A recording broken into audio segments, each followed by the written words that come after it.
అంటే నేను గమనిక దేహం, మనసు గమనిక దేహం. అంటే మనసు గమనిక గమనించేవాడిగా అనుకునేవాడికి సహజం.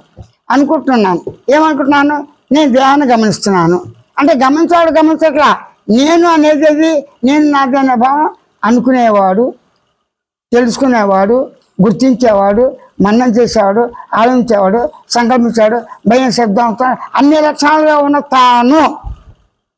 ఒక పదంలో అంటే ఎరుగుతో స్వతో ఉన్నాను. ఎరుగుతో స్వతో అందరూ ఉన్నాం కదా.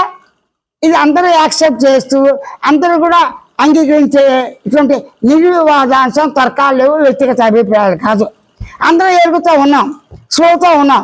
ఎరుక స్వ లేకుండా, సహజ జ్ఞానం లేకుండా, సహజ తెలివి లేకుండా, సహజ స్మృతి లేకుండా, సహజ సాక్షి చైతన్యం లేకుండా, సహజ శబ్దం లేకుండా నేను అనే పదం ఉందా? లేదు.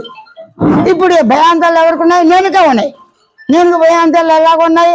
సుఖ దుఃఖాలుగా, స్వప్న రూపంగా, అజ్ఞాన రూపంగా, నిద్ర, మెలుకు. అవి ఎలా ఉన్నాయి? వాటి ఫోటో తీయలేదు కదా.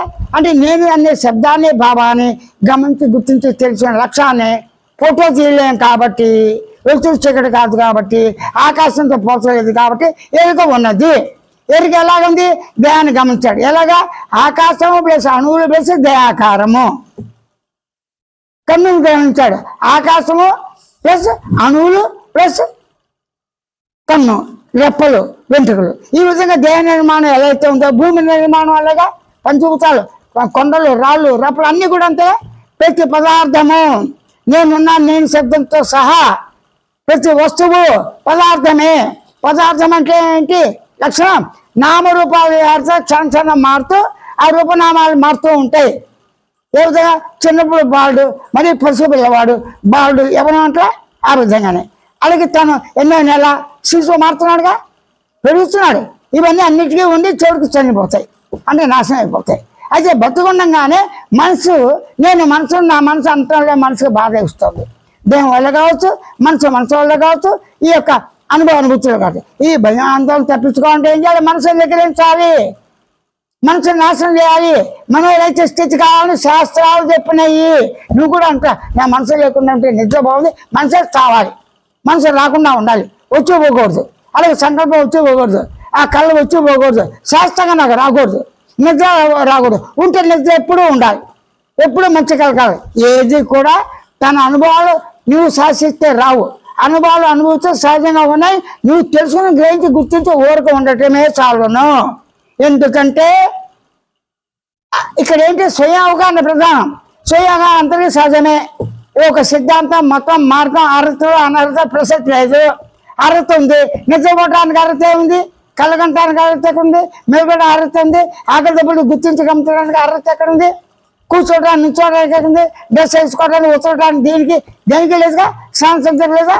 అవన్నీ కూడా అర్హత లేదు. కాబట్టి అజ్ఞానం ఎంత విధంగా నువ్వు గుర్తించి గమనించి చేస్తున్నావో ఎరుకుతో, అదే ఎరుకుతో ఎరుకుని గుర్తించి గమనించి తెలుసుకోమని మాత్రమే చెప్తున్నాడు. నిలుపుని చైతన్య విజ్ఞప్తి విశ్వాస అభివ్యక్తం చేస్తున్నాడు. ఒక ఉపమానం చూస్తా. విత్తనం చెట్టు ఆకారం ఉంది, చెట్టు విత్తనం ఆకారం ఉంది. విత్తనంకి వస్తే కనబడదు, చెట్టు ఆకారంతో విత్తనం ఉంది. ఈ విత్తనం చెట్టు దేనిలోంచి వస్తున్నాయి? మట్టిలోంచి. మట్టి అంటే భూమి. పంచభూతాలుగా ఉన్నటువంటి మట్టిలోంచే విత్తనం పంచభూతాలతో వచ్చి, పంచభూతాలు ఆకులు, రెమ్మలు, వేలు అన్నీ వచ్చాయి. అయితే విత్తనం చెట్టు ఆకారంగా భూమి లేదుగా. అయితే భూమిలో ఏ అణువులు కలిగే చేత విత్తనం వచ్చింది, విత్తనంలో ఏ కలిగే చేత వాతావరణం బట్టిగా చెట్లాకారం. చెట్లాకారంలో విత్తనం చెట్లాకారం ఇలా ఉంది. ఈ అణువులన్నీ ఎవరైనా చెప్పగలరా?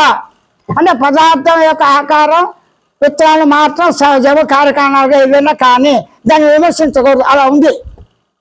మాకు పండు ఇష్టం. టెంక ఎలా తయారైంది, గుజ్జు ఎలా అయింది, పీసు ఎలా తయారైంది, ముఖ్యంగా పనసమండి అయింది, దానిమ్మ గింజలు, తొళ్ళు, ఇవన్నీ మన వల్ల కాదు. ఉన్న వాటిని అనుభవించాలి. ఉన్న వాటిని అనుభవిస్తున్నావు కదా. అయితే ఇక్కడ పండుగను అనుభవించాలంటే ప్రయత్నం కావాలి. దేహాన్ని అనుభవించాలంటే ప్రయత్నం ఎందుకు?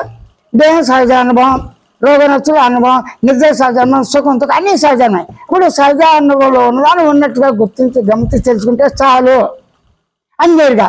ఇది అందరూ అంగీకరించేటువంటి సహజమైన స్వయం అనుభవం.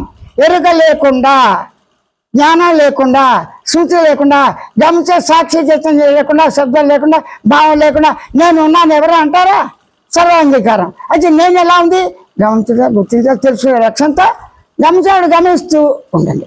అలాగే నాకు దేహ గమనిక ఎంత సహజమో, సుఖకాలం ఎంత సహజమో, అదే దేహంతో ఉన్న దేహానికి అనుకునేవాడికి ఎరుక లక్ష్యంతో తాను ఉన్నాన్ని ఎరుకుని గమనించి గుర్తిస్తే సత్యచిత్త ఆనందించే పరిపూర్ణంగా మౌనంగా స్వేచ్ఛగా తాను ఉన్నాన్ని తనకే స్వయం అనుభవంతో ఉన్నట్టుగా గుర్తించి గమనించి తెలుసుకోవచ్చు కదా.